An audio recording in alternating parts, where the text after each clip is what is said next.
personne n'est pas ferme, elle n'est pas solide. Cette personne change. Ah! Dosez. Allez doucement. Frères et sœurs, ne donnez jamais votre cœur en amour à quelqu'un qui ne manifeste pas la fidélité, la solidité, la stabilité, la fermeté, la constance. Quelqu'un qui n'est pas flottant. Quelqu'un qui n'est pas... C'est ça la fidélité en fait. Quelqu'un qui est ferme, qui est dans une chose. En fait, la fidélité, c'est tu attends à trouver la personne à un endroit, tu la trouves là. Ça, c'est la fidélité.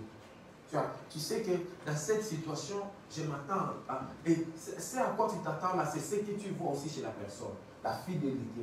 La fidélité, c'est ce qui facilite même la pérennisation des choses. Vous savez, toute entreprise, pour grandir et pour demeurer longtemps, ça demande la fidélité. C'est cette fidélité qui fera que les gens sont constants, sont solides, sont fermes, même si la situation économique bouge. Mais ils sont stables parce qu'il y a une fidélité. Et ça, c'est très important. La fidélité.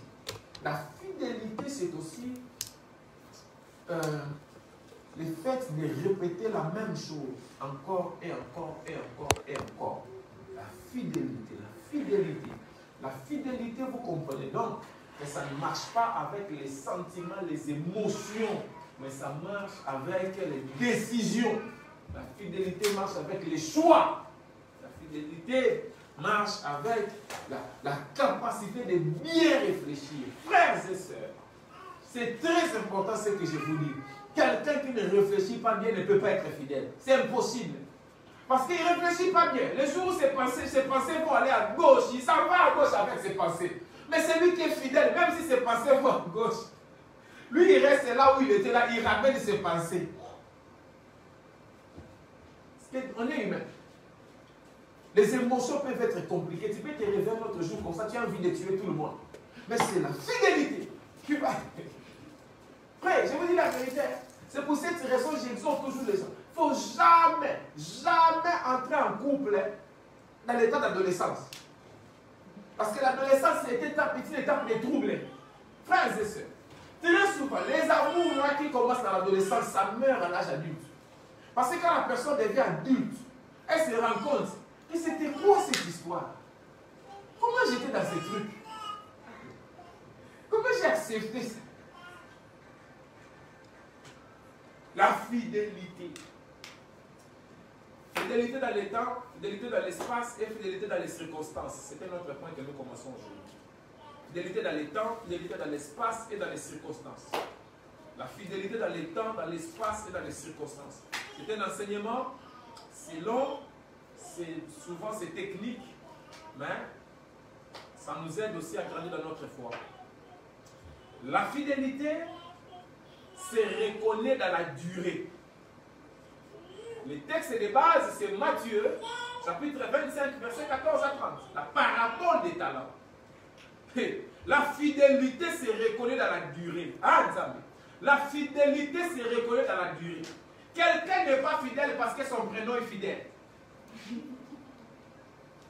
Quelqu'un n'est pas fidèle parce qu'il a dit lui-même dans sa bouche. Vous voyez comme moi je suis fidèle, maman. Je suis fidèle, j'essaierai avec toi jusqu'à... comment on dit, frère Gaïta? Comment on dit ça? Quand j'essaierai avec toi jusqu'à la fin de mes jours. Hein? Jusqu'à ce que l'amour nous sépare. Hein? Je t'aime, je t'aimerai. Tout ça là. Ah, il peut même te changer de nom. Tu vois, il ne veut plus t'appeler Mouchekedi. Il commence à t'appeler l'autre nom. Mouche. Il peut changer un truc comme ça. Et puis il dit, moi je suis fidèle. Mais fidèle là, ce n'est pas la parole. C'est la durée qui va montrer ça. Tu vois, depuis qu'on était dans notre local là, il venait seulement avec lui. Jusqu'au c'était le nouveau local. Tu le vois seulement ensemble là. Il vient ici, Caro ici. Fidélité. Ça c'est la fidélité. La fidélité c'est comme ça. La vie peut changer. Il peut changer de voiture. Il peut déménager. Il peut changer de travail. Il commence à faire le télétravail à la maison. Mais il est toujours fidèle avec son mari là. Sa femme. La fidélité c'est dans la durée. La fidélité. Maman, Dans la parabole de... oui, papa, ça va, hein? Un micro, il faut changer les fils. Là, dans la parabole des talents,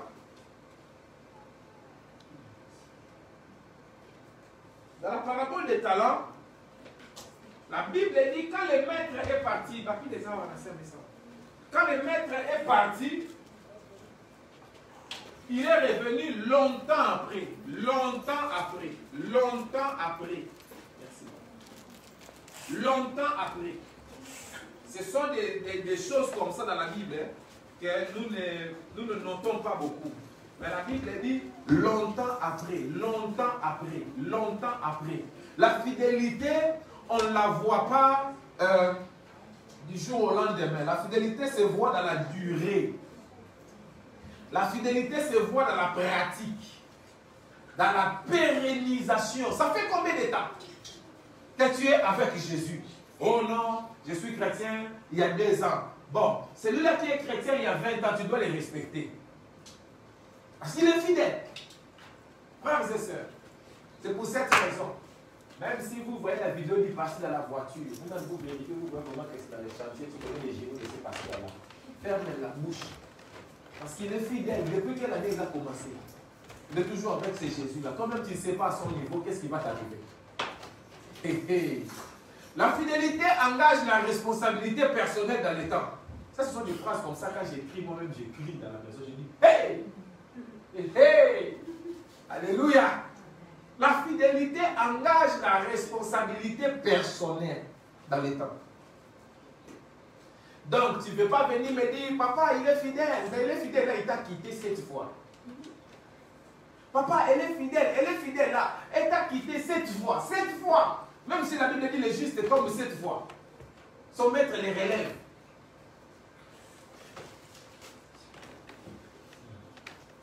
La fidélité engage ta responsabilité. Tu dois être responsable de ta là. Comme le mariage exige la responsabilité, comme le mariage exige la fidélité, il ne faut pas se marier avec quelqu'un qui montre des marques d'irresponsabilité. Parce que la fidélité, c'est quelqu'un qui doit être responsable. Vous savez des histoires comme ça, quelqu'un se marie, un jour l'autre veut divorcer. On dit, mais les enfants disent, je m'en fous. Quelqu'un d'irresponsable comme ça. Ne te marie pas avec lui, quelle que soit la passion. Ne tiens pas toi, c'est toi qui es déjà bloqué. Mais pour les autres, ne te marie jamais avec quelqu'un qui ne montre pas le sens des responsabilités. Parce que la fidélité demande la responsabilité personnelle dans les temps. Waouh! Alléluia! Amen. L'essence de... Quand tu vois quelqu'un n'arrive pas à prendre ses responsabilités, si vous n'êtes pas encore marié, il faut fuir. Il faut lui dire, papa, maman, on s'arrête là, c'est bon, on a eu une bonne relation, on a produit un enfant, des enfants, c'est bon. Mais je ne vais pas me marier avec toi, je vais chercher quelqu'un de responsable. Ça fait des hommes qui ont l'onction du corps. Et c'est l'onction du corps. L'onction du corps. Il est le plus beau de la basse-cour. Il engrosse toutes les poules, mais il n'élève aucun poussin. Pourquoi ces hommes-là, lui, la charge des enfants, ça ne les concerne pas. Lui, il est expert à engrosser. Il ne connaît pas le prix des pampers, le prix des lingettes. Il ne sait même pas dans les magasins. Il ne sait même pas dans les supermarchés Carrefour où est-ce qu'on voit les lingettes des enfants, où se trouvent les... Il ne connaît même pas les noms des petits pots que l'enfant mange.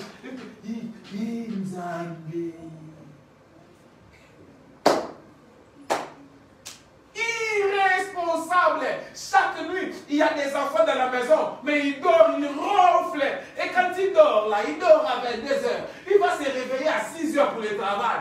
Irresponsable. Tout homme normal se lève la nuit même une fois ou 2 fois pour contrôler la maison.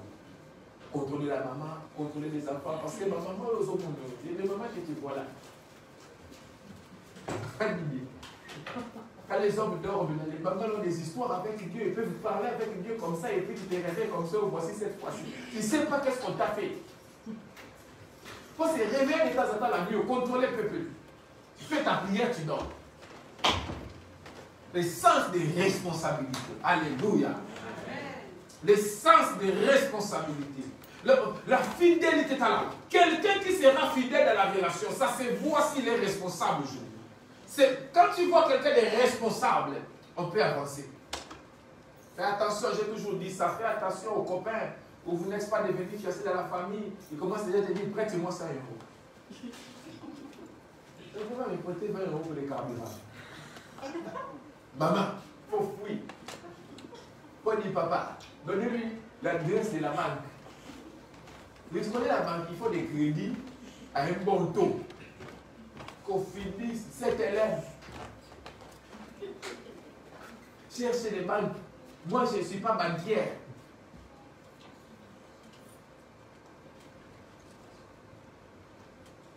La fidélité implique un engagement constant et renouvelé de notre vie de prière et de méditation. La fidélité dans la vie chrétienne implique un engagement constant et renouvelé. En fait, un chrétien fidèle, c'est quelqu'un qui renouvelle chaque jour son engagement. Il dit, Dieu, je renouvelle mon engagement. Je prierai, je te servirai. Alléluia. Ça me touche beaucoup. Tu ne peux pas servir Dieu en 2020 avec l'engagement de 2010 ou l'engagement de 1990. Non, parce que le paradigme change. Les réalités changent, Yaya. Frère, il faut renouveler ton engagement avec Dieu. Parce que quand tu t'es engagé avec Dieu, là, le corona n'existait pas. Les gens ne se promenaient pas avec des masques. Aujourd'hui, les gens ont des masques. Quelqu'un peut avoir, tu peux avoir la tête de quelqu'un. Avec les masques, là, tu passes, il ne te voit pas. Maintenant, tu dois renouveler l'engagement. Seigneur, je verrai la personne à qui j'ai la dette. Même s'il ne me voit pas par la cause du masque, je m'engage à être fidèle. J'enlèverai le masque. Et je lui dirai, je vais payer la dette au nom de Jésus. Le paradigme change. Le monde est en train de changer, mon frère, ma soeur. Quand tu as cru en Jésus, tu étais piéton. Aujourd'hui, tu es véhiculé. Le paradigme de la vie, il faut renouveler l'engagement. L'engagement de la vie de prière, de la vie de méditation de la parole. Yoka, la fidélité est un gage d'avenir. J'aime beaucoup. Ça, ce sont des phrases que tu dois nous mettre dans tes réseaux sociaux. De nous mettre ces gens, il y a un gamin qui a sauté. Au lieu de nous mettre des trucs, des Bordeaux, Didier Arafat, mets-nous des versets de la Bible, des phrases comme ça. Là où la personne là qui ne t'aime pas, mais qui regarde tes réseaux sociaux, il te dit, elle est devenue sage. Ok, elle est devenue sage, c'est pas pris des phrases. C'est bon.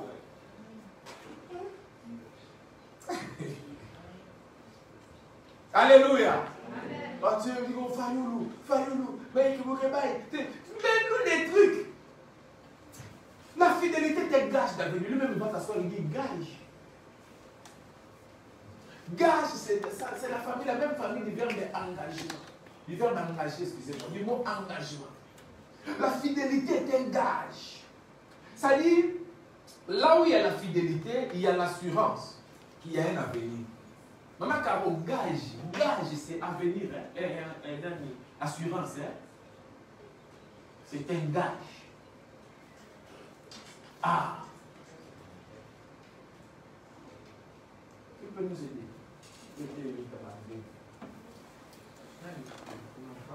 Vous, je suis déjà avec vous dans les mêmes années ici. Maman Bichot pour vous, gage. Maman Olivia, gage. Merci. Ok. Il n'y a pas de raison.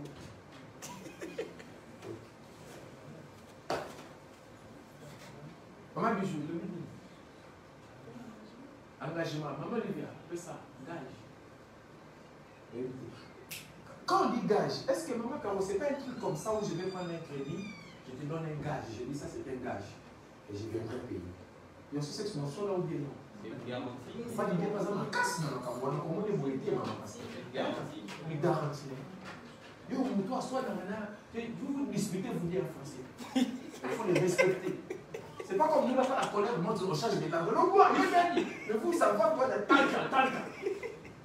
Les gages, c'est un gage, papa, qui peut nous donner un bon truc. Dis-moi, papa, oui, garantie. Maman, je le dis. Le signe m'a sonné des maman. Il faut parler, c'est intercommunicatif. Vous voulez vous prêcher comment, Yaya? Vous voulez quoi, papa? Gage, promesse, merci. Donc, les gages, c'est comme une promesse. Objet de valeur, merci. Tu vois, donc je crois que mon idée était bonne. J'ai quand même fait le latin. Donc, les gages, c'est aussi un truc, un objet de valeur qu'on te donne, on te dit, tiens ça, emprunte-moi l'argent, je viendrai te rendre ton argent et je récupérerai mon objet de valeur. Maintenant, on nous dit que la fidélité est un gage d'avenir. Ça dit quoi, mes frères et sœurs? Là où il n'y a pas de fidélité, il n'y a pas d'avenir. Amen. Je vous dis, là où il n'y a pas de fidélité, il n'y a pas d'avenir. Quand il n'y a pas de fidélité, il y a la trahison. Quand il n'y a pas de fidélité, il y a le manque de loyauté. Du coup, comment tu vas aller loin? J'ai dit fidélité, c'est fermeté. J'ai dit fidélité, c'est solidité. J'ai dit fidélité, c'est constance. J'ai dit, si tu n'es pas constant, si tu n'es pas solide, si tu n'es pas ferme, tu n'as pas d'avenir. Alléluia. Amen. La fidélité engage l'avenir. La fidélité engage l'avenir du couple. Engage l'avenir d'une église. Engage l'avenir, je ne sais pas, tout ce qu'on peut dire là, la fidélité est dedans. Quelqu'un ne peut jamais devenir champion s'il n'est pas fidèle aux entraînements. S'il vient aux entraînements lundi, il saute 2 jours, il ne deviendra jamais champion. Les champions sont fidèles aux entraînements. Mais écoutez, la fidélité engage l'avenir. Votre couple ne réussira pas s'il n'y a pas la fidélité. Chaque matin, faites les bisous. Ah! Là où il y a déjà la dot, si là où il n'y a pas la dot, dispensation. Mais là où il y a déjà la dot, chaque matin, soyez fidèles. Faites bisous, dites je t'aime beaucoup. Vous vous appelez, je sais quoi là, vous avez des noms étranges dans les amours. Tu dis ces noms-là, tu dis même les jours où tu ne sens pas ça, la fidélité, ça va engager votre avenir. Ne fais pas les choses seulement les jours où tu les sens. Mais fais les choses même si tu ne les sens pas par fidélité. Oh, alléluia. Le manque de fidélité compromet l'avenir, ça brise l'avenir. Le peuple d'Israël a été infidèle à Dieu. Et nous savons tous comment ils ont vécu de très amères expériences. Je vais donner 2 exemples. L'exemple de Jésus et l'exemple de Daniel. Je vais commencer par les plus petits et je vais aller en ordre croissant du plus petit au plus grand. Je commence donc par Daniel. Daniel chapitre 1 verset 8. Daniel chapitre 6 verset 4. Daniel chapitre 9 verset 2 à 3. Daniel chapitre 1 verset 8. Chapitre 6 verset 4. Chapitre 9 verset 2 à 3. Je commence à 1. Daniel résolut de ne pas s'essuyer par la nourriture du roi et par les vins dont le roi buvait. Donc, les Français, on dit ça, non? On boit du vin, oui, le vin dont le roi buvait.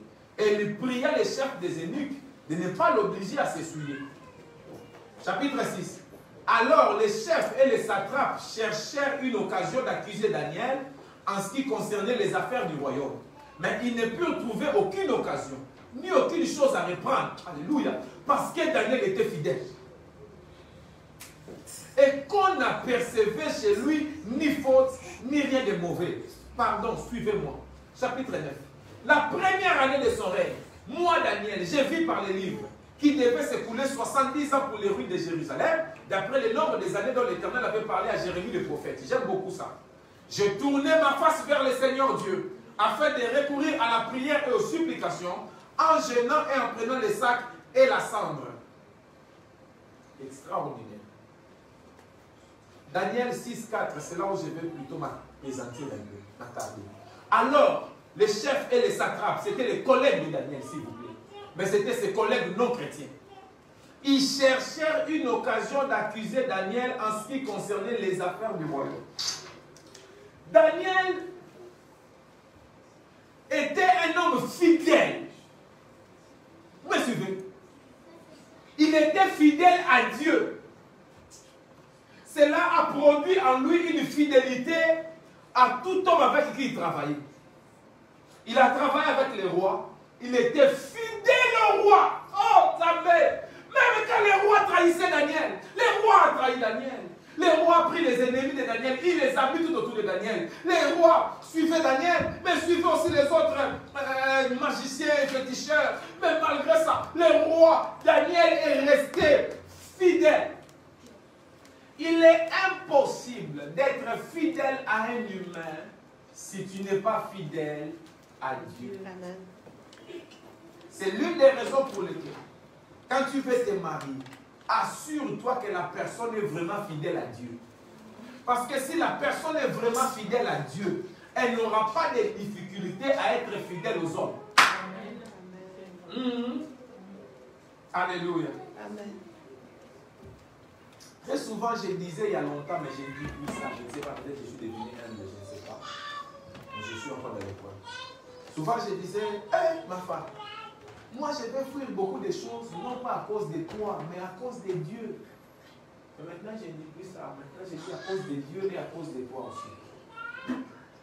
Mais j'essaie seulement de dire que, en fait, je ne dois pas faire les choses ou dire les choses, dire que parce que ma femme va trouver ça mauvais. Non, non, non. Parce que si j'étais célibataire alors, je dois d'abord être fidèle à Dieu. Amen. Alléluia. Amen. Daniel était fidèle à Dieu. Maintenant, Yoka, être fidèle n'élimine pas tes ennemis. Malgré sa fidélité, il y avait des gens qui ne l'aimaient pas. Il y avait des gens qui ne le supportaient pas. Il y avait des gens qui ne voulaient pas qu'il soit bien. Il y avait des gens qui cherchaient sa chute. Quelqu'un qui est fidèle aura beaucoup plus d'ennemis que quelqu'un qui n'est pas fidèle. Parce que le monde ne supporte pas la crainte de Dieu. Parce que le diable n'aime pas les gens qui sont fidèles à Dieu. Alors ta fidélité produira des ennemis. Mais la Bible dit, ils ont cherché les occasions. Mais ils n'ont pas trouvé une occasion. Ils ont cherché des fautes, des reproches. Mais ils n'ont pas trouvé des reproches. Pourquoi ils n'ont pas trouvé des reproches? La Bible dit parce que Daniel était fidèle. Parce qu'il était fidèle. En fait, la raison pour laquelle on n'a trouvé ni faute, ni rien de mauvais en Daniel, ce n'est pas parce qu'on lui avait imposé les mains, mais c'est parce qu'il était fidèle. La fidélité va faire qu'on cherche en toi, mais on ne trouve rien. Daniel, sa fidélité s'est manifestée dans toute sa vie. Que ce soit dans des moments difficiles, que ce soit dans les bons moments. Que ce soit dans la pauvreté, que ce soit dans la richesse. Que ce soit dans les épreuves, que ce soit dans la bénédiction. Il est resté fidèle dans sa vie de prière. Il est resté fidèle dans sa piété. Il est resté fidèle dans son étude de la Bible. Il est resté fidèle, sans faiblesse, dans toutes circonstances. Les rois ont changé dans les pays. Daniel est resté fidèle à Dieu. Ils n'ont pas changé la fidélité de Daniel envers Dieu. À tel point que, pour trouver une faute en Daniel, ils ont fait un piège par rapport à sa fidélité. J'aime beaucoup ça. Ils ont dit, roi, on va dire ceci, que personne dans ces pays ne prie un autre Dieu, que seulement toi, roi, pendant autant de jours. Et ils savaient tous que Daniel priera son Dieu. Parce que Daniel est fidèle. Oh Jésus. Et ça n'a pas arrêté. À l'heure de la prière, Daniel s'est mis à genoux. Il a regardé l'Orient, là où il y a le temple de Jérusalem.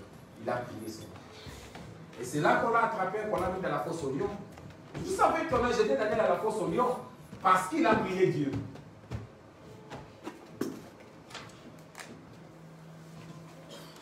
La fidélité, même quand la société subit de profonds changements, je reste fidèle. Même quand la famille subit de profonds changements, je reste fidèle. Même quand tout ce en quoi je croyais est en train de s'écrouler, moi je reste fidèle. C'est ça la fidélité. Même quand même les hommes de Dieu se livrent à des scandales extraordinaires, moi je reste fidèle. La fidélité, quelqu'un connaît l'autre, non? Sodome et Gomorrhe. Dieu a dit, même si je trouve un seul juste, je vais sauver. Et dans toute la ville de Sodome et Gomorrhe, on a trouvé seulement Lot qui était juste. Et Dieu l'a sauvé. Au milieu de tous ces péchés, même la femme de Lot avait les péchés en elle. La preuve, elle s'est retournée. Mais Lot est resté juste. La fidélité de Jésus aussi est très forte. Hébreux chapitre 3, verset 2. Hébreux chapitre 3, verset 2. Jésus, qui a été fidèle à celui qui l'a établi, c'est-à-dire Dieu, comme le fut Moïse dans toute sa maison. Wow. Jésus est fidèle. Amen. Tout au long de sa vie, on a vu la fidélité de Jésus envers son Père. Partout où il allait, il disait toujours, je ne fais pas de moi-même, mais je fais de mon Père. Dans sa vie, dans son œuvre, dans sa foi, dans son amour, dans sa souffrance, c'était la fidélité. Jésus n'a jamais trahi. C'est extraordinaire. Vous savez que Judas a trahi Jésus par un baiser, n'est-ce pas? Et un bisou, on va dire aujourd'hui. Une bise. Et quand Judas vient pour trahir Jésus, Jésus sait que Judas veut le trahir.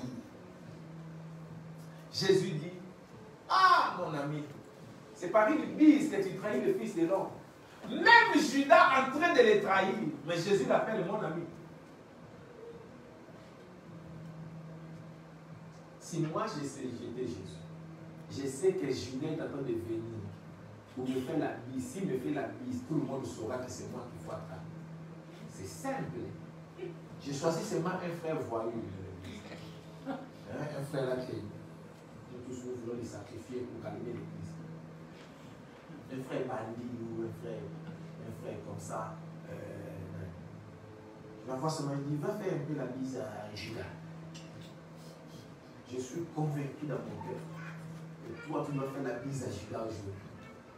Si tu fais la bise à Judas, c'est une élévation parce que lui voulait me faire la bise à moi. Maintenant, je t'ai transmis les leaderships. Comme il cherchait déjà les leaderships, le frère. Elle va faire la bise à Judas. Directement, ils vont tomber sur lui. Là, moi, je vais me faufiler comme si le ministère ailleurs. Mais Jésus savait que Judas va lui faire la bise. Mais Jésus est venu là. Quel est fidèle? Je ne suis pas encore arrivé à ce niveau. Ah! Dieu m'a déjà montré. Parfait, je ne viens pas. Dieu m'a montré déjà. Dieu vous a dit, papa, je vais mettre dans les groupes de WhatsApp, shalom, shalom. Aujourd'hui, on ne viendra pas. Dieu m'a montré qu'il viendra me prendre aujourd'hui. Donc, comme je suis là, il faut me faire envoyer les choses. Je vais traverser route, Bakolo.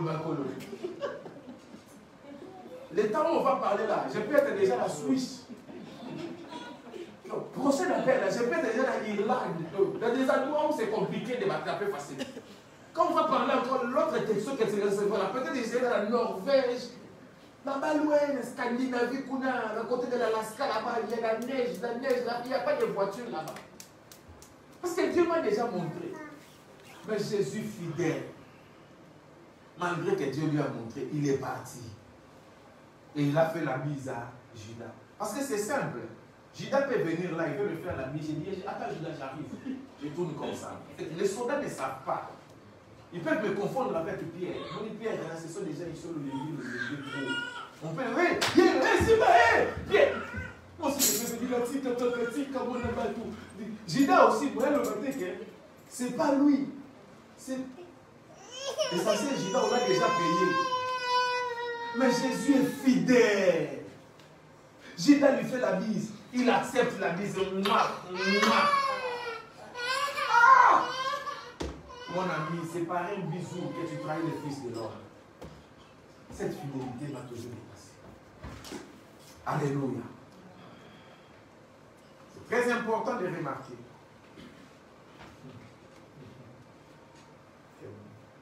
Beaucoup de choses dans notre société aujourd'hui nous éloignent d'un attachement durable. Parce que vous avez constaté que nous tous, quand nous regardons la télévision, en dehors de notre téléphone, nous avons quoi à la main, la télécommande? Nous tous. Si on ne l'a pas dans la main, on ne la met pas loin. Parce que quand je regarde une chaîne seulement 2-3 minutes, Vous zappez. C'est vrai, hein? Toi, même les enfants même ont développé une stratégie. Ils mettent la chaîne de télévision disponible déjà à côté de la liste des chaînes. Ils regardent ces programmes, mais la liste est déjà à côté. D'autres même ont le système de mettre une autre chaîne à l'intérieur de la chaîne principale qu'on regarde. On fait incruster notre petite chaîne à côté. Comme ça, on est en train de regarder des programmes. Moi, il a fait un bouton seulement, zapper. Et c'est ça l'état de la société où nous sommes aujourd'hui, mes frères et sœurs. Non, pour bien exprimer cette société, nous sommes dans une société, nous tous ici qui avons les réseaux sociaux. Ce que nous faisons les plus dans la journée, c'est comme ça.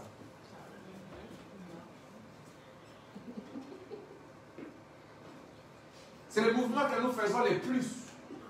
Notre même est devenu déjà maître, avec une seule main. Si ce n'est pas de haut vers le bas, c'est de gauche vers droite. Regarde les stories. Tu regardes le c'est bon. Tu passes. Nous sommes dans une société où on évite l'attachement durable. C'est vrai, hein? Aujourd'hui, on prêche aux gens non pas à persévérer malgré les situations difficiles, mais plutôt à s'adapter aux nouvelles situations. Donc, si la situation n'est plus bonne, on zappe. On passe à une autre situation. C'est la société, on zappe, on passe à une autre situation. Nous vivons dans un monde où un téléphone a un écran cassé, on va pour la réparer, on dit 450 €. On vous dit que nous, les constructeurs du téléphone, nous préférons, quand votre téléphone se casse, que vous achetiez un nouveau téléphone plutôt que de le faire réparer. C'est le monde où nous vivons aujourd'hui, pas, où on parle plus du pouvoir d'adaptation plutôt que de la grandeur de la fidélité. C'est vrai ce que j'ai dit. Il y avait un penseur et un philosophe chrétien qui s'appelle Jacques Ellul. Voici ce qu'il a dit un peu à propos de la fidélité, à propos de prendre des engagements durables. En fait, nous sommes dans une société où les gens refusent de prendre des engagements durables. Ils refusent. C'est pour ça que nous n'aimons plus les forfaits. Oh, l'engagement 24 mois, laisse. Nous voulons les choses sans engagement. C'est vrai, non? Sans engagement. Je vais changer le mois prochain. Tant qu'on a kacha, tu vois, je change de réseau. Oh, engagement, il faut laisser. Engagement 12 mois. Oh, là, là. On a l'impression que 12 mois c'est long, mais oh, quand on regarde, c'est comme si c'était seulement hier. Vous savez que nous sommes au mois de septembre. Janvier, c'était hier. Hein? Bientôt là, ça sera décembre. Un engagement d'une année commencé en janvier, ça finit bientôt là. Mais le problème, c'est que nous sommes dans une société où les gens n'ont plus la culture des engagements durables, n'ont plus la culture de résister quand ça ne marche pas. Ils n'ont plus la culture de chercher à réparer. Mais quand ça ne marche pas, on casse. On cherche un autre. Or, la fidélité, c'est justement la persévérance. D'où l'importance de travailler en amont. Oh, vous savez, les gens font des choses sans réfléchir, sans calculer. Les gens font des choses selon les émotions, les sentiments. Parce qu'ils se disent de toutes les façons, si ça ne va pas, je jette des mains, je ramasse un autre le lendemain. Or, la Bible et le christianisme nous enseignent sur la fidélité. Jacques Ellul a dit ceci. Je suis triste lorsque j'assiste à la réunion d'un homme et d'une femme qui ne veulent pas prendre d'engagement réciproque pour se marier, mais qui se bornent à se mettre en ménage, car cela veut dire que ça durera tant que ça durera. Je suis triste parce qu'ils sont en train de manquer d'innombrables possibilités et de bonheurs qui ne peuvent se manifester que dans une relation durable qui vous engage, hommes et femmes, dans ce qu'on appelle mariage. On s'engage facilement dans la vie de couple aujourd'hui comme un patron qui s'engage en embauchant quelqu'un en CDD et plus rarement en CDI en raison de ses intérêts personnels. Mais ce qui est sécurisant pour le travail à durée indéterminée ne l'est plus du tout pour les couples. Je ne sais pas si vous suivez ces Français-là, M. Jacques-là, je ne sais pas s'il était fâché. N'est plus du tout pour le couple ni pour l'Église. Du reste, même dans les églises, devenir membre de l'église est considéré comme avoir un fil à la patte. C'est ainsi que beaucoup de gens refusent de devenir membre de l'église. Parce qu'ils ont l'impression qu'on va me mettre une corde, on va m'attacher. Moi, je veux être un électron libre. Je veux venir quand je veux et je vais quitter quand je veux. Je veux venir. Les jours où je ne suis pas d'accord avec une décision, je quitte sans engagement. Or, la Bible nous enseigne la notion de fidélité. Vous comprenez que la fidélité est liée à l'engagement. J'ai parlé des gages tout à l'heure. Et j'ai insisté sur le gage parce que je savais que je venais ici. On peut remarquer, vous savez, qu'avant, il y a longtemps, dans d'autres époques, la fidélité existait, mais c'était plus par soumission obligée. Plusieurs fois, nous disons, nous les Africains, nous les Congolais, nous disons, ah, nous les Angolais, nous disons, ah, nos papas ont épousé nos mamans, parfois nos mamans avaient 14 ans, et ils sont restés avec nos papas jusqu'à 70 ans, jusqu'à 80 ans, et elles n'ont pas quitté nos papas. Mais nous qui sommes des chrétiens, nous nous séparons pour eux, oui ou pour eux, non. Mais ce que nous oublions, c'est que dans la plupart des cas, nos mamans là qui ont vécu avec nos papas là, elles n'aimaient plus nos papas seulement après 3 mois de relation. Parce qu'elles se sont rendues compte que c'est une erreur de ma vie. Je ne devais pas être avec cet homme. Mais nos mamans sont restées avec nos papas ou nos grandes-mères avec nos grands-pères parce qu'elles sont obligées. Parce que c'est la famille du père qui est allé épouser dans la famille de la mère. Ce n'est pas l'homme qui a dragué sa femme. Mais l'homme était assis, on a amené une femme pour la femme était assise, elle n'a pas aimé un homme, mais sa famille l'a prise et l'a donnée à quelqu'un. C'est comme ça, est-ce que je vous dis? Sa famille l'a donnée à quelqu'un. Que faire? Que faire? Elle n'a pas le choix. Par soumission obligée, nos mamans, nos grandes-mères ont donné l'impression de fidélité. Mais elles n'étaient pas fidèles. Parce qu'elles avaient déjà quitté cet homme-là depuis longtemps. Mais la soumission obligée. Elles étaient contraintes. C'était des couples non voulus et non acceptés. Quelquefois par pression sociale et non par choix personnel. Et les résultats, la plupart de nos mères, de nos grandes-mères, ne sont pas des femmes épanouies. Parce qu'elles ne nous parlent pas. Nous ne sommes pas leurs psy, nous ne sommes pas leurs pasteurs non plus. Mais si elles pouvaient nous parler à nous, leurs enfants, leurs petits-enfants, peut-être qu'on allait pleurer pendant un mois. La souffrance que nos mères la subissent ou ont subi dans les mains de nos papas que nous idolâtrons aujourd'hui, dans les noms de nos grands-pères que nous adorons aujourd'hui. Mais ce n'étaient pas des enfants de cœur, c'était plutôt des monstres. Mais nos mères ont supporté cela par pression sociale, pour ne pas faire honte à leur famille, par contrainte parentale et soumissions obligées. Alléluia. Amen.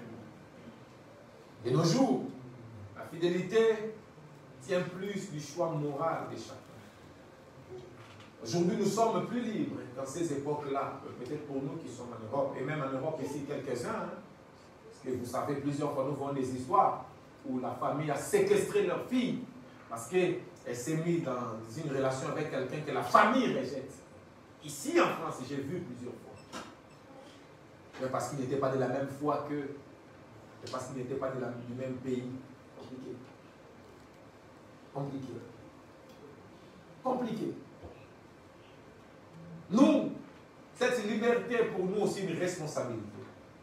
Nous devons vivre et montrer quelque chose de meilleur que nos parents.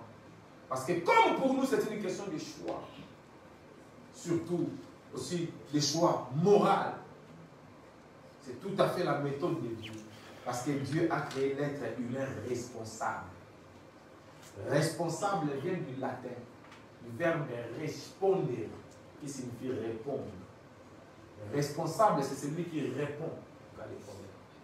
Et en ce qui concerne la fidélité, chacun de nous doit être capable de répondre devant Dieu. La fidélité dans les petites choses, de recevoir les grandes choses.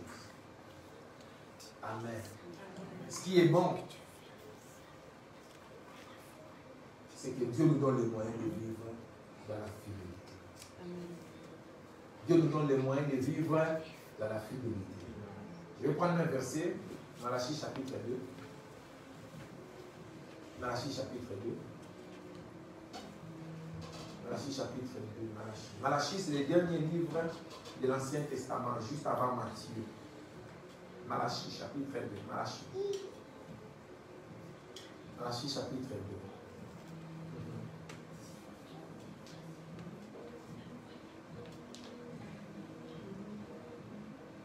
Gloire à Dieu. Malachie chapitre 2, Malachie chapitre 2, Malachie chapitre 2. Je vais commencer au verset 13. Malachie chapitre 2, je vais commencer au verset 13. Et puis je vais descendre jusqu'au verset 16. Comme ça, si on peut nous mettre les passages entiers. Malachie chapitre 2, verset 13, et puis jusqu'à 16. Voici encore ce que vous faites. Vous couvrez de larmes l'autel de l'Éternel, des pleurs et des gémissements, en sorte que Dieu n'a plus égard aux offrandes et il n'agrée plus rien de vos mains. Attends, je vais répéter. Dieu dit, maintenant, je n'agrée plus vos offrandes, je ne reçois plus vos prières. Vous pleurez, vous pleurez, vous pleurez, mais je ne vous écoute plus. Verset 14. Et vous dites, pourquoi Dieu ne nous exauce plus? Pourquoi tu rejettes nos offrandes? Réponse. Parce que l'Éternel a été témoin entre toi et la femme de ta jeunesse, à laquelle tu es infidèle, bien qu'elle soit ta compagne et la femme de ton alliance. Ceci est valable aussi dans l'autre sens. L'Éternel a été témoin entre toi et l'homme de ta jeunesse, à laquelle tu es infidèle, bien qu'il soit ton compagnon et l'homme de ton alliance. Nul n'a fait cela avec un reste de bon sens. Un seul l'a fait. Et pourquoi? Parce qu'il cherchait la postérité que Dieu lui avait promise. On parle d'Abraham là. Prenez donc garde dans votre esprit. Et qu'aucun ne soit infidèle à la femme de sa jeunesse. Car je hais la répudiation, dit l'Éternel, le Dieu d'Israël. C'est lui qui couvre de violence son vêtement. Je les hais aussi, dit l'Éternel des armées. Prenez donc garde en votre esprit et ne soyez pas infidèles. Ces passages s'adressent clairement aux hommes plutôt qu'aux femmes. Il dit, vous aviez promis fidélité à votre femme quand vous l'aviez épousée dans votre jeunesse. Vous l'aviez choisie et pourtant vous l'avez abandonnée. Prenez donc garde à vous-même et ne trahissez pas vos engagements. La fidélité peut pousser. Quand vous êtes non fidèle, Dieu peut rejeter tes offrandes et tes prières. La fidélité dans tous les domaines, mes frères et sœurs. Dans tous les domaines. Si tu n'es pas fidèle dans ta vie, tes prières peuvent rencontrer une résistance auprès de Dieu.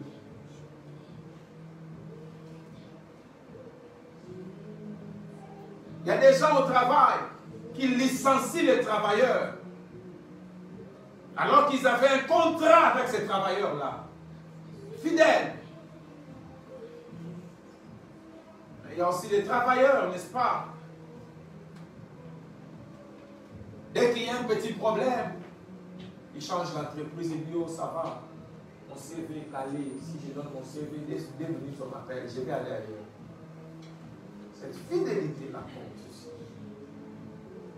C'est vrai qu'il y a beaucoup de choses aussi, même dans les églises. Il y a beaucoup de choses. On prêche la parole de Dieu par rapport à Dieu. Maintenant, les gens de César ne veulent pas respecter à Dieu ce qui est à Dieu. Maintenant, toi qui es des dieux là, tu dois chercher le moyen de faire respecter. C'est fort ce que j'ai dit. Alléluia. Le pasteur là du Canada, là, il a eu des problèmes parce qu'il prêchait contre ces choses. Tous les problèmes que vous avez vus sur lui, c'est parce qu'il prêchait contre ces choses. C'est pour ça qu'il a eu ces problèmes.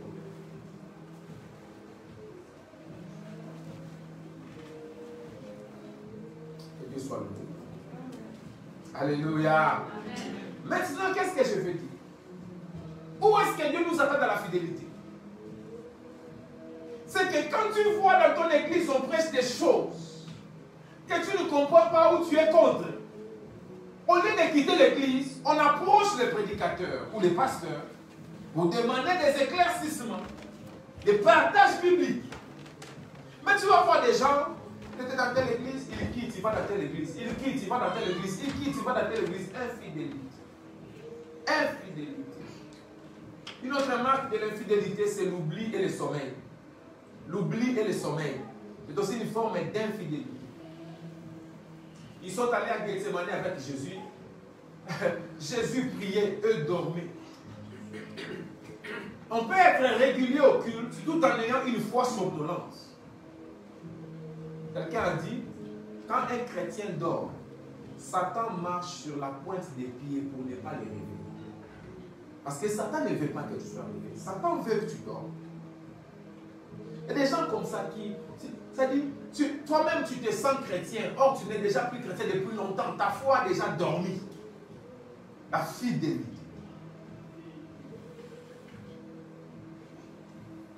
On peut penser être fidèle à son conjoint ou à sa conjointe sans pour autant vivre pour lui ou pour elle. Ou même je peux lui être fidèle extérieurement, mais pas en pensée, ça existe.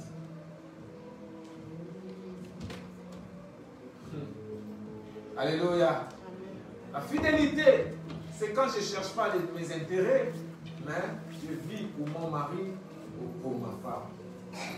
La fidélité, comme je disais l'autre jour, l'infidélité n'est pas le seul contraire de la fidélité, mais il y a aussi le reniement, qui est aussi une forme d'infidélité ou le contraire de la fidélité.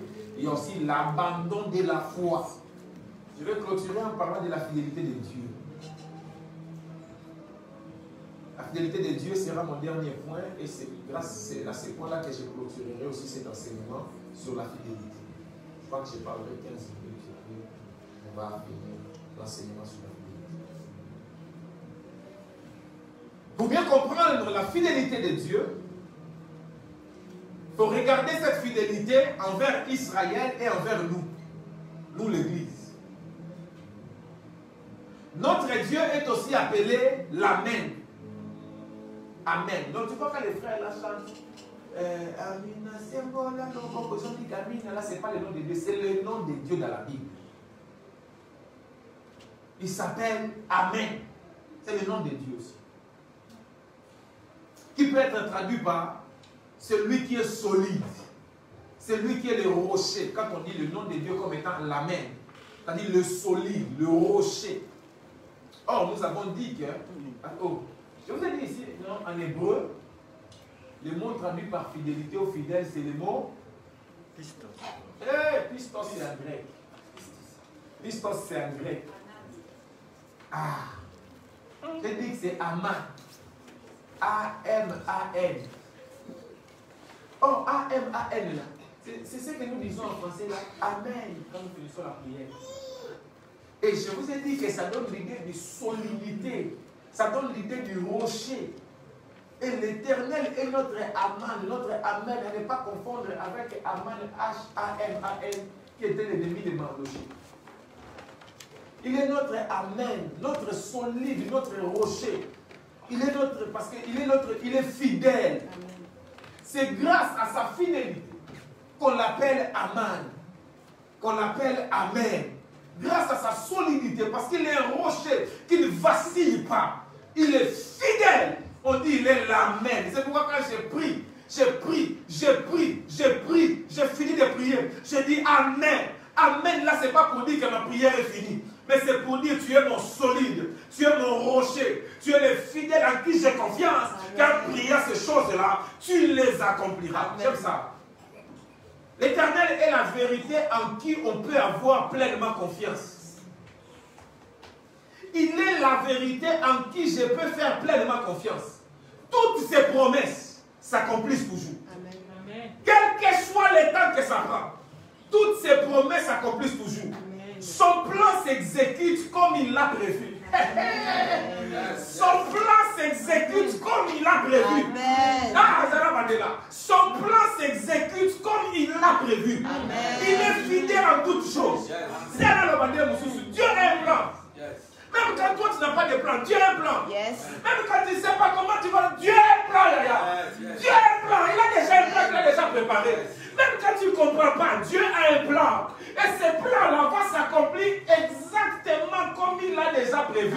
Rien ne va sortir du script, de la mise en scène qu'il a déjà préparé. Rien ne va sortir de ce que lui, le réalisateur du film, a déjà préparé. David est en train de dire, avant que je ne sois né, tu as écrit tous les jours de ma vie dans un livre.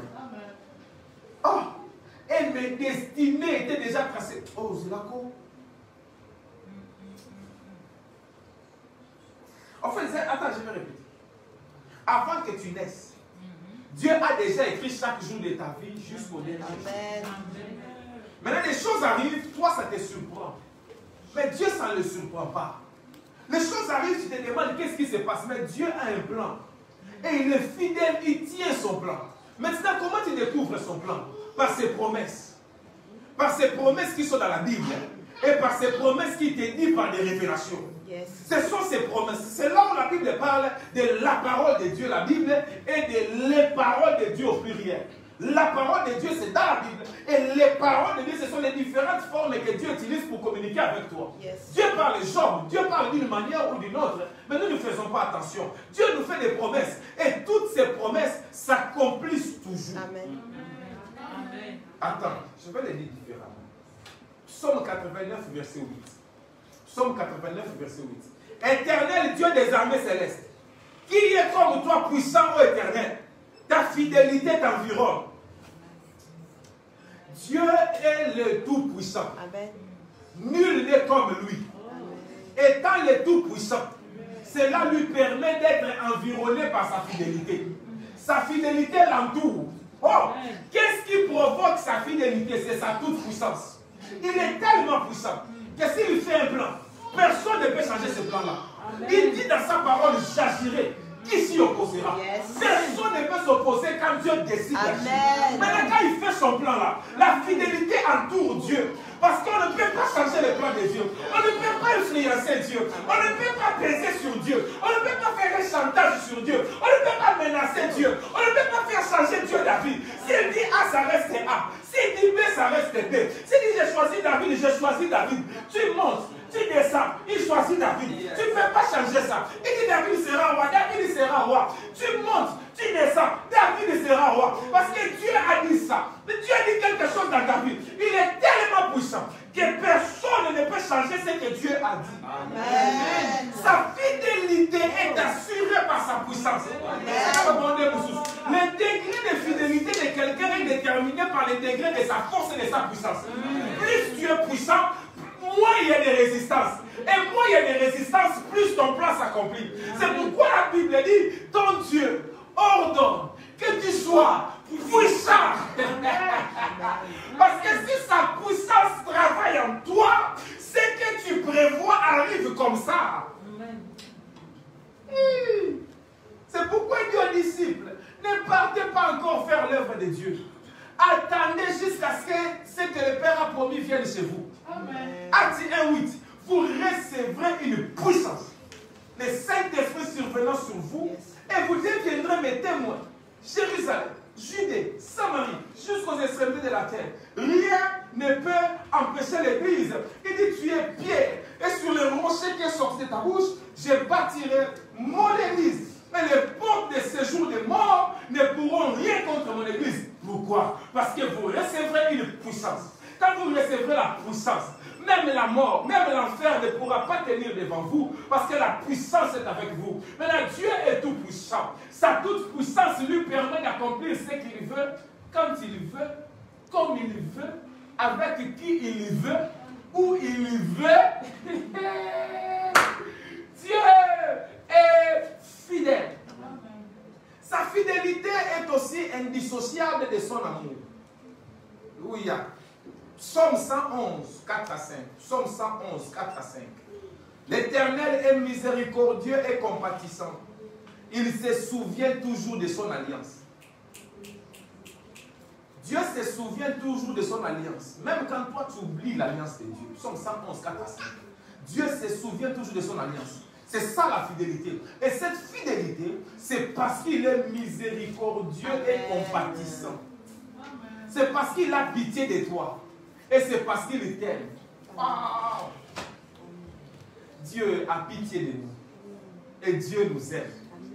C'est par sa miséricorde qu'il nous pardonne nos fautes. C'est par sa miséricorde qu'il nous pardonne même quand nous tombons. Et c'est par son amour, sa compassion, qu'il renouvelle encore l'alliance, la grâce dans nos vies. Et donc, on ne peut pas séparer, premièrement, la fidélité de Dieu de sa puissance. Dieu est fidèle parce qu'il est puissant. Deuxièmement, Dieu est fidèle parce qu'il est amour. Tant que Dieu nous aimera, nous jouirons de sa fidélité. Troisième chose, j'ai dit premièrement, Dieu est fidèle parce qu'il est puissant. Deuxièmement, j'ai dit Dieu est fidèle parce qu'il est amour. Troisièmement, Dieu est fidèle parce qu'il est juste. La justice de Dieu l'oblige à être fidèle. Psaume 111, verset 7. Psaume 111, verset 7. Les œuvres de ses mains sont fidélité et justice. Toutes ses ordonnances sont affermies pour l'éternité, faites avec fidélité et droiture.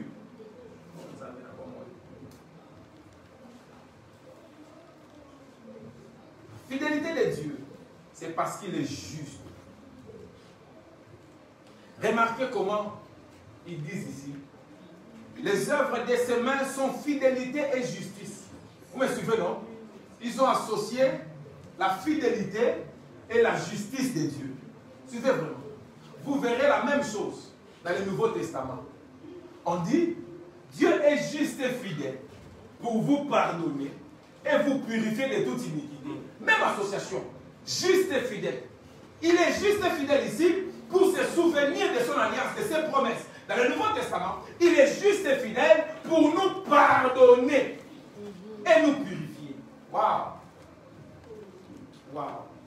Je vais ouvrir une brèche ici. Peut-être ça peut aider quelqu'un. Dieu est tellement fidèle par rapport à sa justice, à tel point que quand l'être humain s'humilie, Dieu se répand même du mal qu'il avait déjà décidé de faire. Je ne sais pas si je parle à quelqu'un. Je ne sais pas si je dis quelque chose à l'esprit de quelqu'un. Il y a des choses que Dieu a déjà décidées. Si tu fais ça, tu auras telle punition. Si tu fais ça, tu auras telle punition. Mais si tu t'humilies, ça va réveiller sa miséricorde. Ça va réveiller son amour. Et son amour va toucher sa fidélité. Et dans sa fidélité, il dira non. Je laisse. Alléluia. La Bible dit Dieu est juste. S'il te plaît, répète un peu. Dieu est juste. Dieu est juste. La Bible déclare, Dieu ne traite pas les méchants et les justes de la même façon. À cause de sa justice. Toi,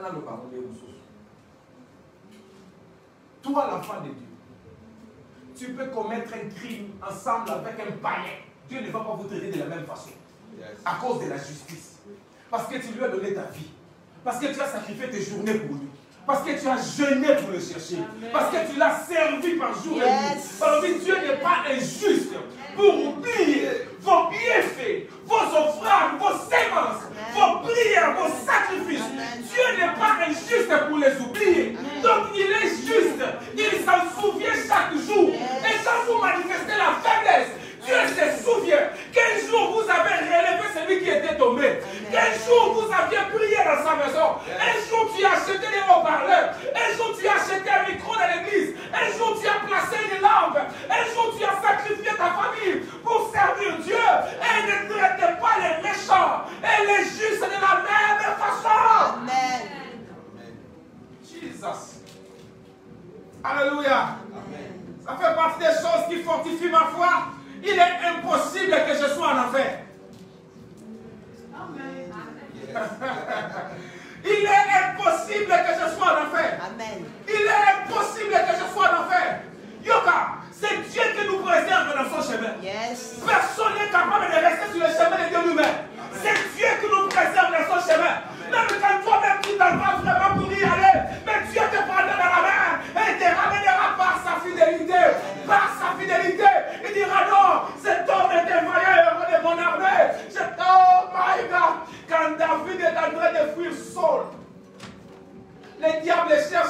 fallu que David quitte la terre sainte. Jusqu'à un point où David a fui chez les Philistins. Mais Dieu ne peut pas laisser David là-bas. Dieu va soulever les Philistins. Les Philistins vont aller en guerre contre Israël. Mais à un moment, ils vont s'arrêter. Ils vont dire, toi David, tu n'es pas Philistin. Rentrez chez vous en Israël. Mais là-bas, on ne m'aime pas. Là-bas, le roi veut me tuer. Tu ne resteras pas ici.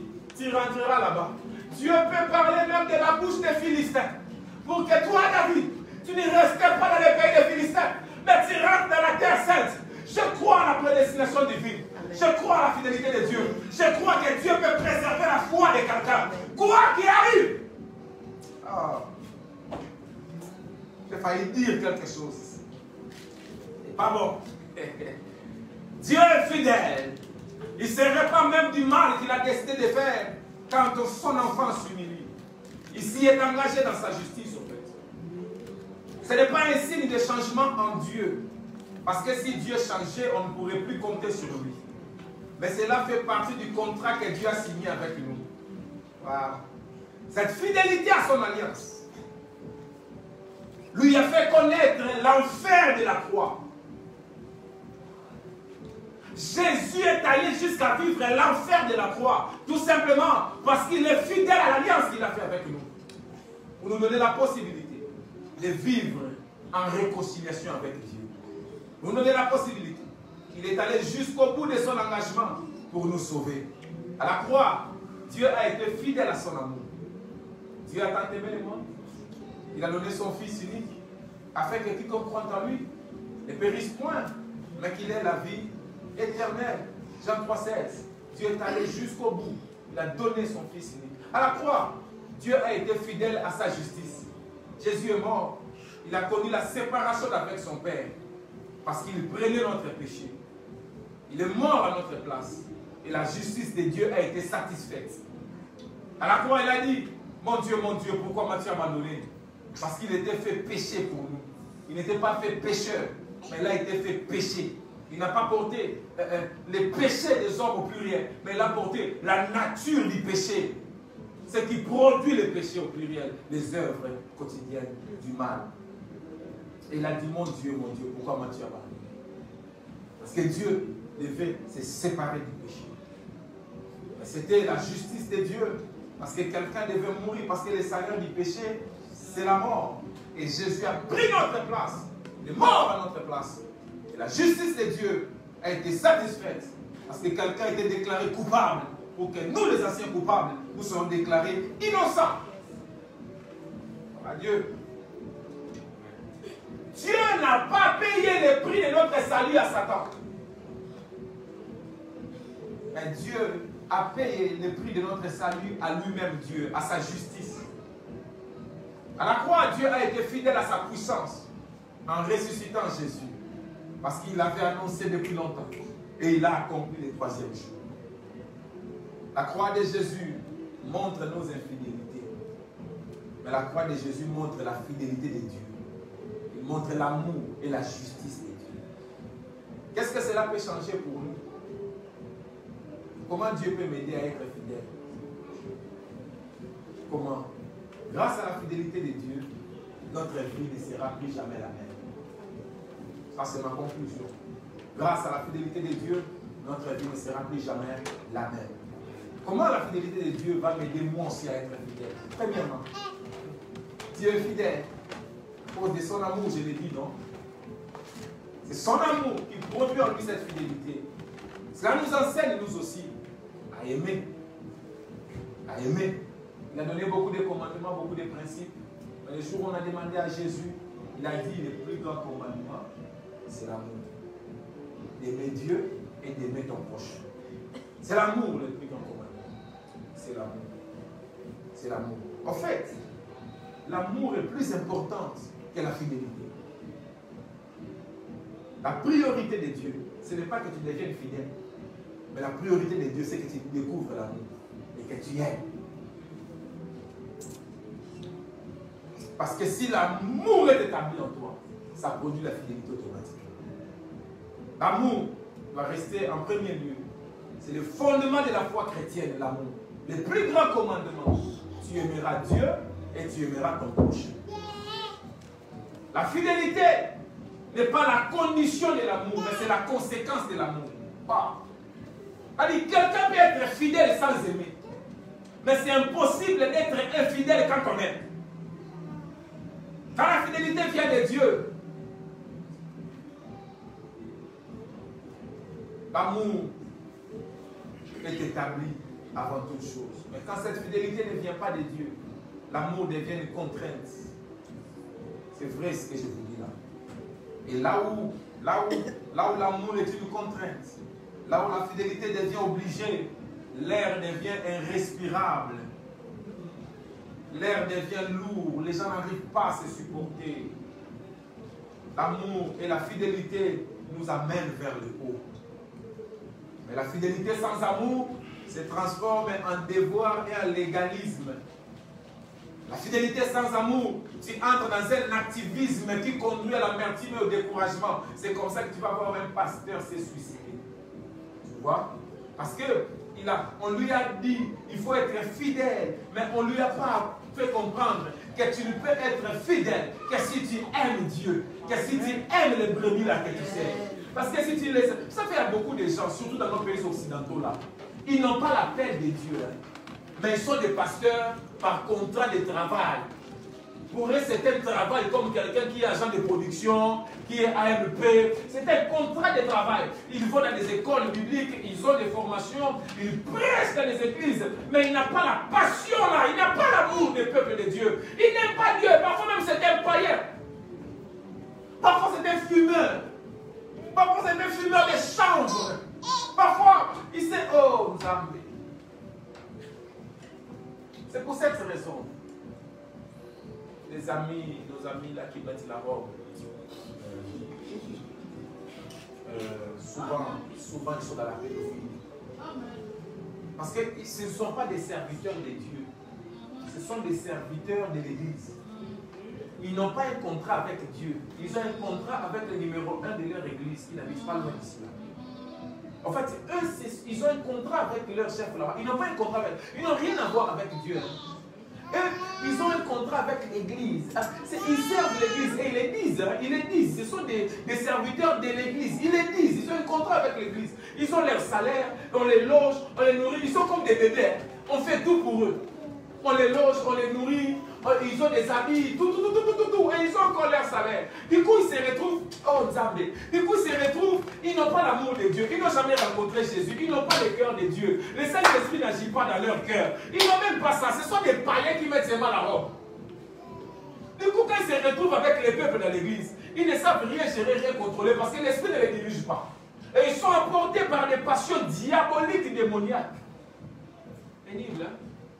Ils font vœu de chasteté. Nous savons qu'ils ont des enfants. Amen. Dans l'église des Paris, on a des membres de l'église. Leur papa, c'est.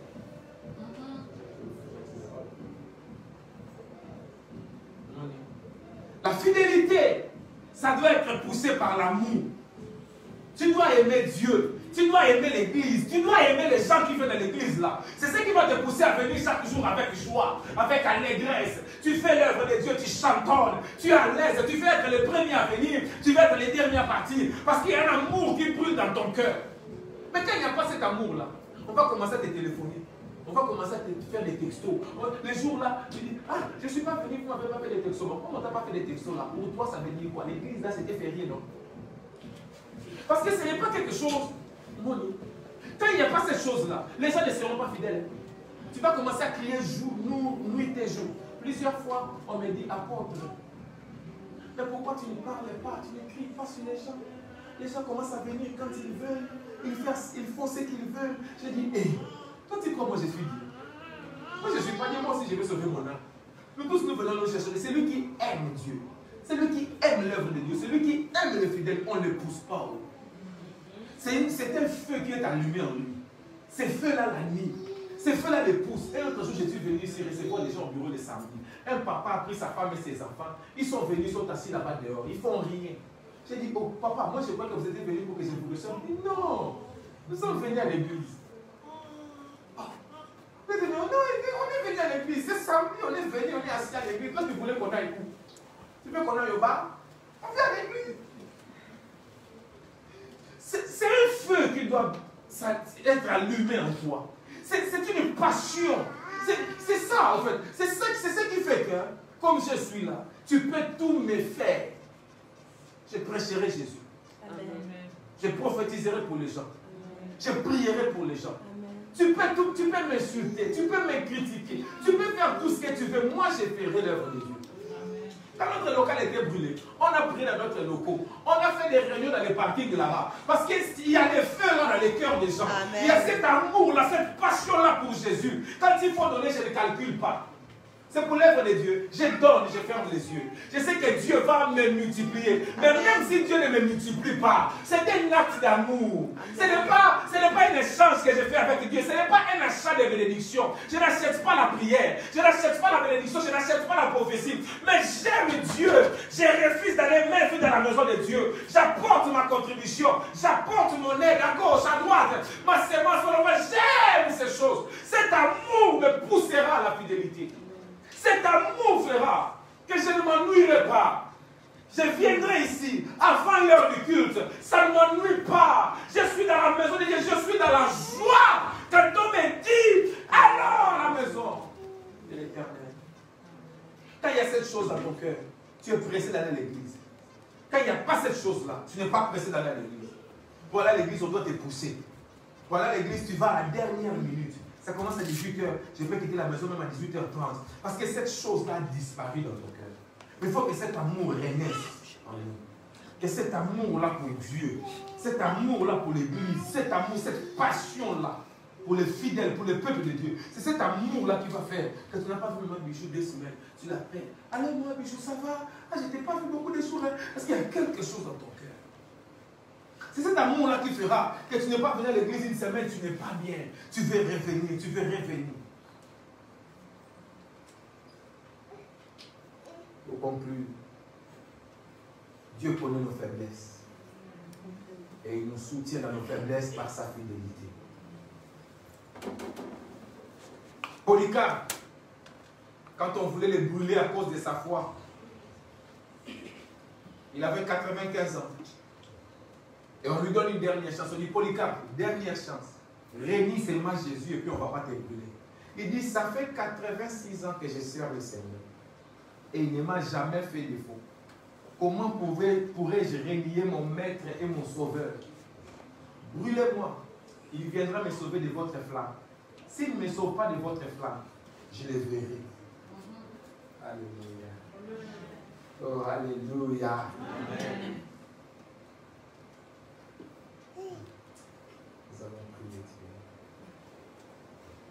Il lui dit dans Josué que ce livre de la loi ne s'éloigne pas de ta bouche.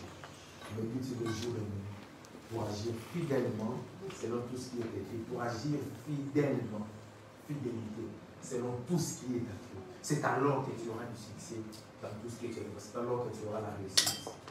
Méditer la parole de Dieu te rend fidèle. Tu vas dépendre de Dieu. Tu vas dépendre de Dieu. Dépendre de Dieu. Être fidèle à tous les niveaux. À tous les niveaux, être fidèle.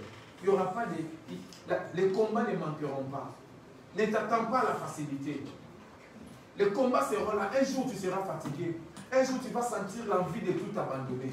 Un jour, tu vas sentir l'envie de fuir. Un jour, c'est à ce moment-là que la fidélité doit te soutenir.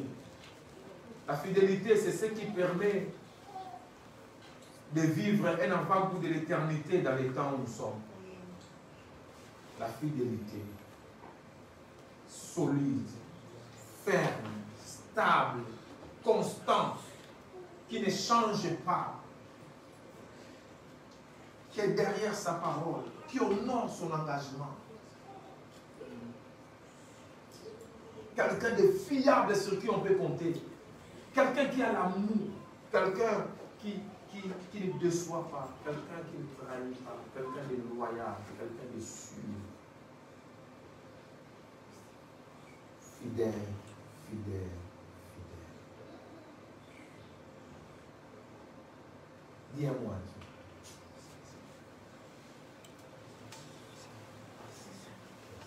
Dis à moi. Dis à moi. Dis à moi.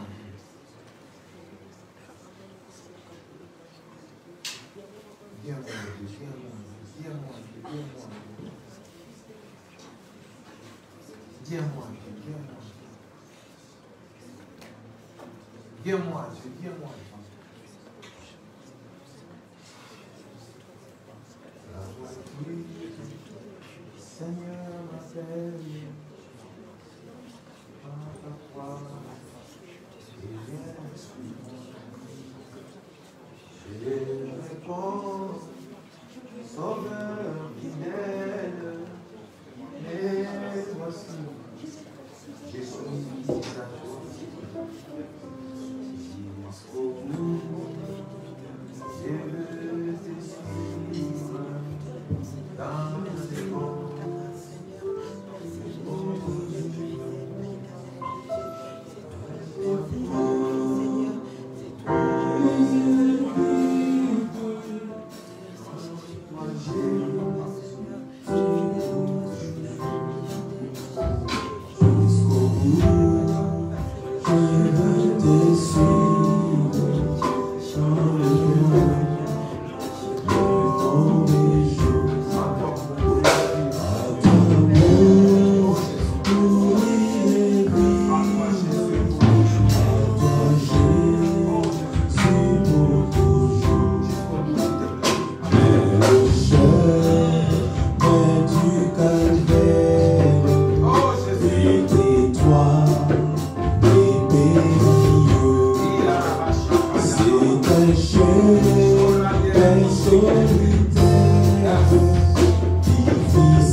Jusqu'au bout.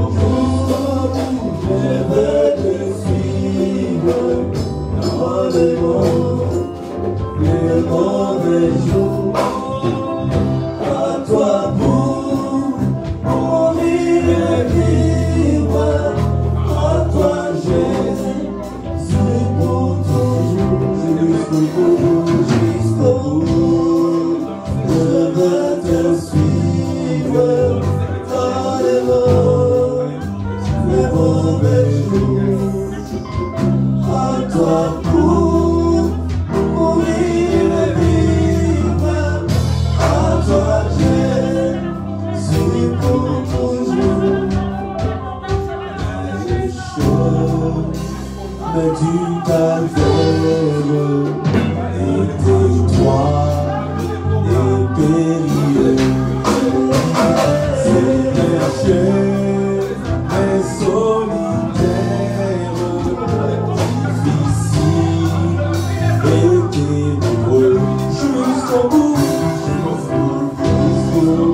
je veux te suivre dans les mauvais jours. À toi pour mourir et vivre, à toi j'ai pour tout.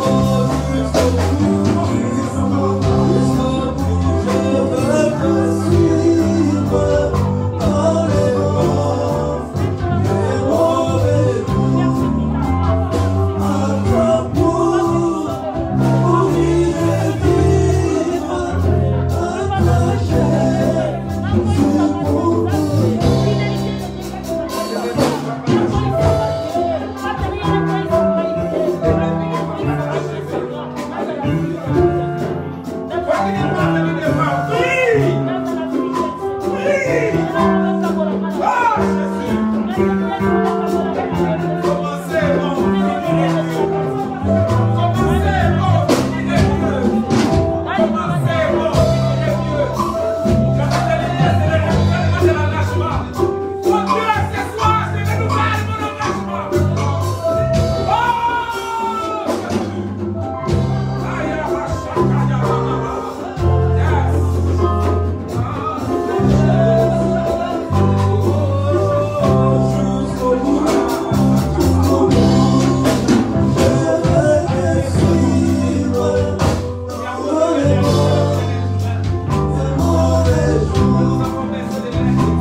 Seigneur m'appelle, prends ta croix et suis-moi. Je réponds, Sauveur fidèle, et voici, je suis à toi jusqu'au bout, je veux te suivre dans les mauvais jours. À toi pour vivre, à toi j'ai pour jusqu'au bout, je veux te suivre dans les mauvais jours. À toi pour vivre, à toi j'ai pour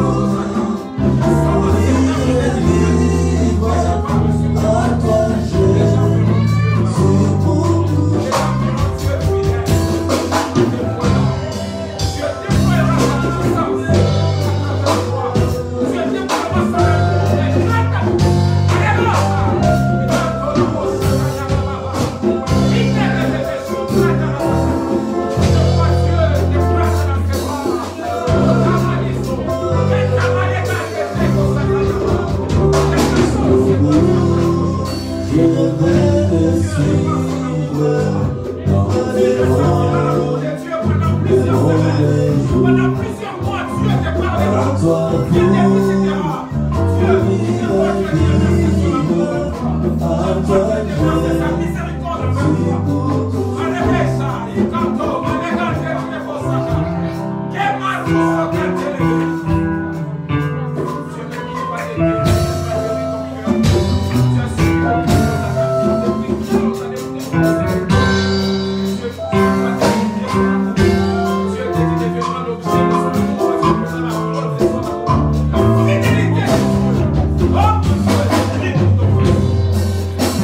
veux te suivre dans les mauvais jours. À toi pour mourir et vivre, à toi Jésus pour toujours, jusqu'au bout. Je veux te suivre dans les mauvais jours. À toi pour mourir et vivre, à toi Jésus pour toujours.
Bientôt ça sortira et les gens les verront à l'extérieur. Tu es un chantier, Dieu est en train de construire. Chantier les a clôturés. Et on ne voit pas ce qui est maintenant. Même toi-même tu ne vois pas. Mais Dieu dit, va encore plus profond, va encore plus fidèle, va encore plus parfait.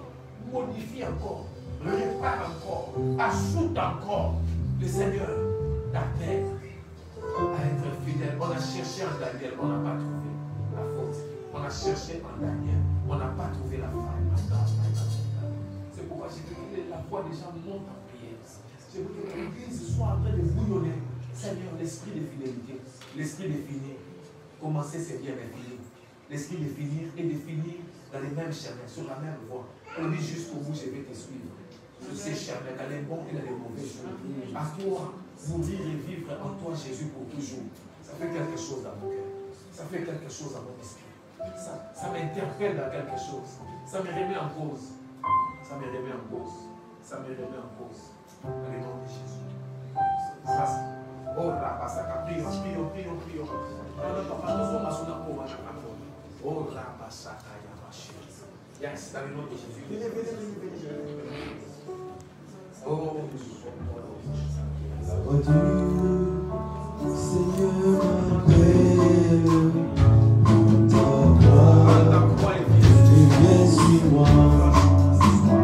Je réponds, Sauveur fidèle, me voici.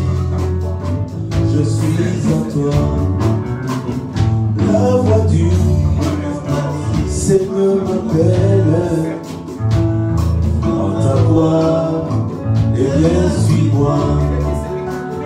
Je réponds, sauveur fidèle, mais voici, je suis à toi jusqu'au bout, jusqu'au bout. Je veux te suivre dans les bons, les mauvais jours. À toi pour mourir et vivre, à toi jusqu'au bout, jusqu'au bout, je veux te suivre en les bons, les mauvais jours. À toi pour mourir et vivre, à toi je suis toujours. Mais le chemin du calvaire est étroit et périlleux. C'est un chemin solitaire, difficile et ténébreux. Mais le chemin du calvaire est étroit et périlleux. C'est un chemin solitaire, difficile et ténébreux. Jusqu'au bout, je veux te suivre dans le monde, les mauvais jours. À toi pour mourir et vivre, à toi j'ai su pour toujours. Jusqu'au bout, je veux te suivre dans les bons, les mauvais jours. À toi pour mourir et vivre, à toi Jésus pour toujours. Jésus donne de gloire et grâce pour le suivre pas à pas. Avec lui, joie et victoire et bonheur ici-bas. Jusqu'au bout, jusqu'au bout, je veux te suivre dans les bons, les mauvais jours. À toi pour mourir et vivre, à toi j'ai pour toujours. Père, merci pour ta parole, merci pour la prière, merci pour ta grâce. Père, rends-nous fidèles, rends-nous fidèles, rends-nous fidèles. Donne-nous l'esprit de fidélité. Donne-nous l'esprit de fidélité. Cet esprit manque beaucoup. Commencer mais n'est pas fini. Donne-nous l'esprit de finir. Donne-nous l'onction d'aller jusqu'au bout. Donne-nous cette onction-là de commencer et d'aller avec toi jusqu'au bout, Seigneur. Jusqu'au bout, jusqu'au bout, jusqu'au bout. Seigneur, on ne s'arrête pas le chemin. Quel que soit ce qu'on peut trouver sur le chemin, mais qu'on aille au bout. On aille au bout, papa. Allez au nom de Jésus-Christ. Jusqu'au bout, papa. Allez au nom de Jésus. Donne-nous cette onction-là. Donne-nous cette onction-là, Seigneur. D'atteindre l'objectif. Ah, Xavier. Le plus important, ce n'est pas commencer la course. Le plus important, c'est finir la course. Paul a dit, j'ai fini la course. J'ai combattu les bons combats. J'ai achevé la course. Une couronne m'attend. J'aimerais dire ça à la fin de mon parcours. Seigneur, que le parcours ne s'arrête pas brusquement, mais qu'on dise j'ai fini la course. J'ai combattu les bons combats. Jamais beaucoup ont commencé par les bons combats et se sont retrouvés des combats étranges. Mais nous voulons rester dans les bons combats, papa. Combat les bons combats de la foi. Combat les bons combats de la foi. Ça, nous voulons dire un jour, j'ai fini ma course. Nous voulons, Seigneur, regarder derrière nous et dire waouh, je suis resté dans ma course. Je n'ai pas couru la course d'un homme, je suis resté dans ma course et je l'ai fini. J'ai atteint l'objectif. La couronne m'attend. La couronne est pour les champions. Nous voulons, Seigneur, un jour dire on a fini. Rends-nous fidèles. Tu veux que nous soyons fidèles dans tous les domaines. Tu veux fait que nous soyons fidèles dans tous les domaines. Beaucoup de personnes, nous sommes fidèles dans un domaine, mais infidèles dans un autre.